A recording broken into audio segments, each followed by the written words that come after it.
வணக்கம் நேயர்களே. இன்று நான் எழுதிய ஒரு சிறு கதையை உங்களுக்காக வாசிக்க உள்ளேன். கதையின் தலைப்பு இரண்டாவது கல்யாணம். வாங்க தமிழில் கதை கேட்போம். இரண்டாவதாக திருமணம் செய்து கொள்வதில் அதிக உடன்பாடு இல்லை ஸ்ரேயாவிற்கு. ஆனால் குடும்பத்தில் ஒரே நச்சரிப்பு. என்ன ஸ்ரேயா, ஒரேடியா கல்யாணம் வேண்டான்னு சொல்கிறேன், கொஞ்சம் யோசிச்சு பாரு என்றாள் அவளின் அம்மா துளசி.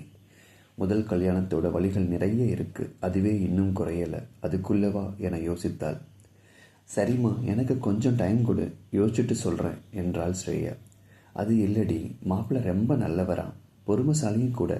அப்பாவோட ஃப்ரெண்டு ராகவன் அங்கிள் இருக்கார்ல, அவரோட நெருங்கிய சொந்தமா. அதனால எங்கள் எல்லாருக்கும் ரொம்ப பிடிச்சு போச்சு. இப்படிதான் முதல் வரன் அப்பா கொண்டு வந்தார். ஆனால் அவனோ நேருக்கு மார். உடம்பும் மனசும் அடிபட்டதுதான் மிச்சம் என தன்னையே நொந்து கொண்டாள். முதல் திருமணத்தின் நினைவுகள் மனதிற்குள் ஓடின. எல்லோரையும் போலவே தான் தனக்கு திருமண பேச்சு எடுத்தவுடன் ஸ்ரேயா மனதில் எண்ணற்ற வண்ணத்து பூச்சிகள். ஒவ்வொரு வரன் வரும்பொழுதும் அப்பா சங்கரனும் அம்மா துளசியும் அலசி ஆராய்ந்து அது வேண்டாம் இது வேண்டாம் என முடிவு எடுத்து கடைசியில் இந்த வினோத்தை தேர்ந்தெடுத்தார்கள்.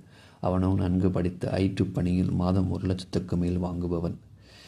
எல்லோருக்கும் பிடித்துவிட அடுத்த முகூர்த்தத்தில் திருமணம் என முடிவு செய்தார்கள். திருமணமும் நடந்து முடிந்துவிட்டது. ஒரு வசதியான ஃப்ளாட் ஒன்றில் தனி குருத்தனம் வந்தாகிவிட்டது. திருமணம் முடிந்த கையோடு இங்கு வந்து பால் காட்சியும் விட்டது.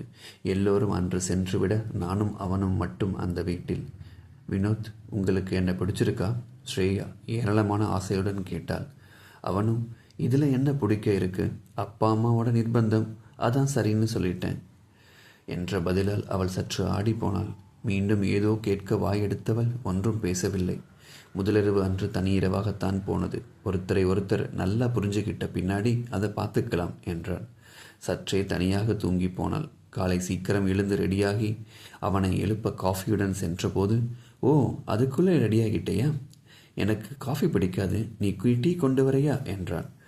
அவளும் சற்று ஆர்வம் குறைந்தவளாய் டீ எடுத்துச் செல்ல, ஓகே, அங்கே வச்சுடு, நான் குளிச்சிட்டு வந்து குடிக்கிறேன். பிறகு காலை உணவும் ஏதோ வேண்டாதது போலவே உண்டான். பின் ஏதோ காரணம் சொல்லி அவன் மட்டும் வெளியில் தனியே சென்றுவிட மனதில் முழுவதும் கவலை. என்ன செய்வதென்றே தெரியவில்லை. பின் நாட்களும் வெறுமையுடனே கழிந்தன.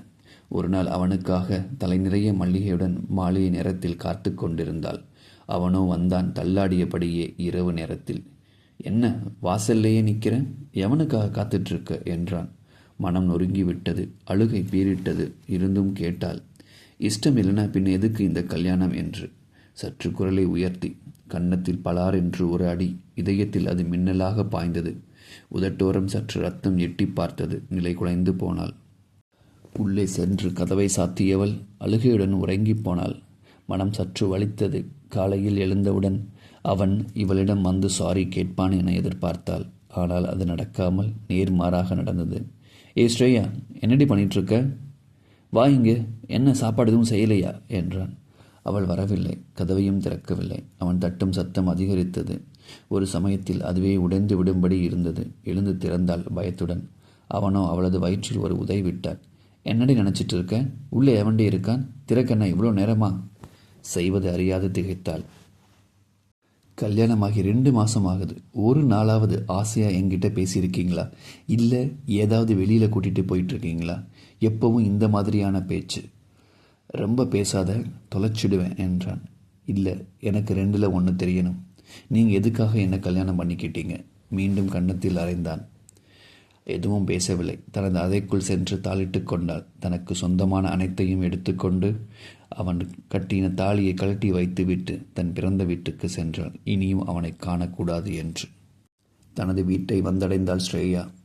நடந்தவற்றை வீட்டில் கூறினாள். அம்மாவும் அப்பாவும் சற்று அதிர்ந்து போனார்கள். நாங்கள் வேணும்னா மாப்பிள்ளை கூட பேசி பார்க்குறோம் என்றார்கள்.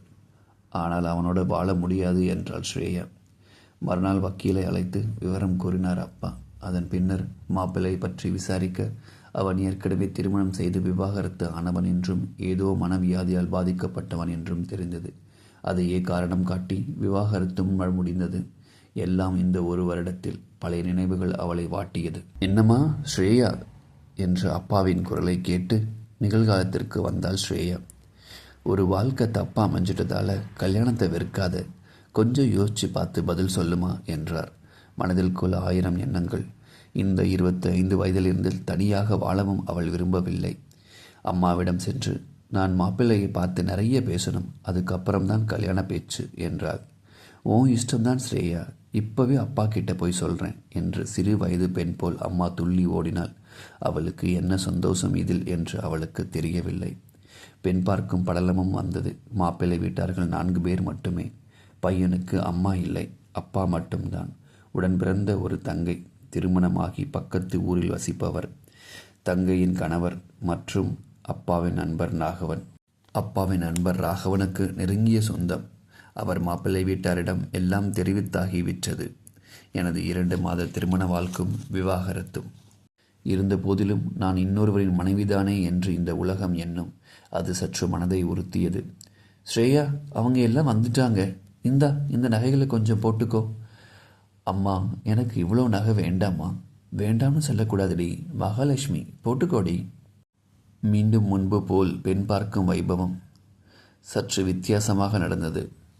ஒரு நண்பரைப் போல மாப்பிள்ளை என்னிடம், ஐ எம் பிரகாஷ், நீங்கள் எப்படி இருக்கீங்க என்றான். பின் எல்லோரையும் பார்த்து, அவங்க என்கிட்ட நிறைய பேசணும்னு நினைக்கலாம், அதனால் நாங்கள் தனியாக பேசுகிறது கொஞ்சம் நல்லது என்று அழகாய் கூறி முடித்தார். ஓ, இவன் பெயர் பிரகாஷா? நல்ல பெயர்தான். முதலில் எப்படி இருக்கீங்க என்ற வார்த்தை அவளை வெகுவாக கவர்ந்து விட்டது. இதற்காக தான் இத்தனை ஆண்டுகள் காத்திருந்தேன், ஒரு உயிர் நமக்காக என்று எண்ணும் பொழுது. மிகுந்த ஆசை மற்றும் எதிர்பார்ப்புடன் அவனை நோக்கி நடந்து மாடியில் இருந்த அவளது அறைக்கு சென்றார்கள். இந்த சுவற்றில் உள்ள பெயிண்டிங்லாம் ரொம்ப நல்லா இருக்கு. வரைஞ்சது நீங்கள் தானே ஸ்ரேயா? முதன்முறையாக ஆமாம் என்றால் சற்று வெட்கத்துடன். நீங்கள் என்ன பெயர் சொல்லியே கூப்பிடலாம் ஸ்ரேயா, அதான் எனக்கும் பிடிக்கும் என்றான். சரிங்க என்றாள். இங்கே வேண்டாம், ஜஸ்ட் பிரகாஷ்னு சொன்னால் போதும். பைதவே, என்னை பற்றி சொல்லிடுறேன், நான் ரொம்ப சிம்பிள் தான். படித்தது வளர்ந்தது எல்லாமே இங்கே தான். இப்போ ஒரு நல்ல வேலையில் இருக்கு. சிகரெட் பிடிக்கிற பழக்கம் இல்லை, ஆனால் ஃப்ரெண்ட்ஸ் எல்லாம் ஒன்றா சேர்ந்தால் கொஞ்சம் பீர் மட்டும் குடிப்பேன். அதனால் வந்தது தான் இந்த சின்ன தொப்பை என்று சிரித்தான். நானே பேசிகிட்டு இருக்கேன், நீங்கள் எதுவும் பேசலையே ஸ்ரேயா, உங்களை பற்றி கொஞ்சம் சொல்லுங்கள். நானும் பிறந்தது வளர்ந்தது படித்தது எல்லாமே இங்கே தான். ஏன், என்னுடைய கல்யாணம் விவகாரத்து எல்லாமும் இந்த ஊரில் தான். பிரகாஷ், நேராக விஷயத்துக்கே வந்துடுறேன். முதல் கல்யாணம் எனக்கு நிறைய கசப்பான அனுபவங்களை கொடுத்துடுச்சு. அதனால் கல்யாணத்து மேலே கொஞ்சம் வெறுப்பும் வந்துடுச்சு. ஆனால் மற்றவங்களை பார்க்கும்பொழுது ஒருவேளை அடுத்த வாழ்க்கை இந்த கல்யாணத்தில் கிடைக்குமோ என்கிற எண்ணம் தான் என்னை உங்ககிட்ட பேச வச்சிட்ருக்கு. எனக்கு எல்லாம் தெரியும் ஸ்ரேயா, பாஸ்ட் இஸ் பாஸ்ட், அதை விட்டுடுங்க. புதுசாக ஒரு வாழ்க்கை உங்களுக்காக காத்துட்ருக்கு, அதை மிஸ் பண்ண வேண்டாம் என்னோட மிஸ்ஸஸ் ஆகி என்று அழகாய் சிரித்தான். கல்யாணம் சற்று எளிமையாக கோவிலில் நடந்தது. பின் மாப்பிள்ளை வீட்டுக்கு உறவினர்கள் வந்து அவளை விட்டு சென்றார்கள். பிரகாஷ் நிறைய பேசினான், காதலில் உருகினான், மற்றவர்களின் மனதை புரிந்து கொண்டு பதில் கொடுத்தான். இனித்தது, எல்லாம் இனித்தது. தேனிலவுக்காக காஷ்மீர் சென்று திரும்பினர். பிரகாஷ், எல்லாம் முடிஞ்சிடுச்சுன்னு நினச்சேன், ஆனால் இப்போ ஒரு ஆரம்பத்தை கொடுத்துட்டீங்க. ஐ லவ் யூ பிரகாஷ் என்று காதலில் உருகினாள். பிரகாஷ் வேலை நேரம் போக சதா எல்லா நேரமும் இவருடன் தான் ஒட்டி கொண்டிருந்தான். ஸ்ரேயா தனது மாமாவை தன் அப்பாவைப் போலவே நன்கு கவனித்து வந்தாள். எல்லாம் இனிமையான மாதங்களே. இந்த 6 மாதம் ஸ்ரேயாவிற்கு 6 வருடங்கள் அவனுடன் வாழ்ந்த உணர்வை கண்டது. பிரகாஷ், இன்றைக்கி ஆஃபீஸிலிருந்து கொஞ்சம் சீக்கிரம் வர முடியுமா? நாம் கொஞ்சம் வெளியே போகணும். மேடம் சொன்னால் மறுப்பேது.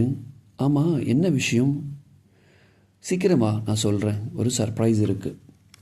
அவனின் வருகைக்காக மாலையில் காத்து கொண்டிருந்தாள். என்ன பிரகாஷ் சீக்கிரமாக வரதா சொன்னாரே, ஏன் இன்னும் வரலை? யோசித்து கொண்டே இருக்கும் பொழுது ஒரு புதிய எண்ணில் இருந்து அழைப்பு. மேடம், நீங்கள் தான் ஸ்ரேயாவா? ஆமாம், நாங்கள் பக்கத்து போலீஸ் ஸ்டேஷனில் இருந்து பேசுகிறோம். பிரகாஷ் உங்கள் கணவர் தானே? ஆமாம். உங்கள் கணவரை பற்றி ஒரு விஷயம் சொல்லணும். என்னாச்சு அவருக்கு? மேடம், பதட்டம் அடைய வேண்டாம். இன்னைக்கு நடந்த ஒரு ரோடு ஆக்சிடெண்ட்டில் உங்கள் கணவர் இறந்துட்டார். மற்ற வார்த்தை அவள் காதில் விழவில்லை. அவன் அப்பா ஆகிவிட்டான் என ஆசையாய் சொல்ல காத்திருந்த இந்த நேரம் இது போன்ற ஒரு இடியா? மீண்டும் தனது காதலை இழந்தாள் ஸ்ரேயா. முற்றும்.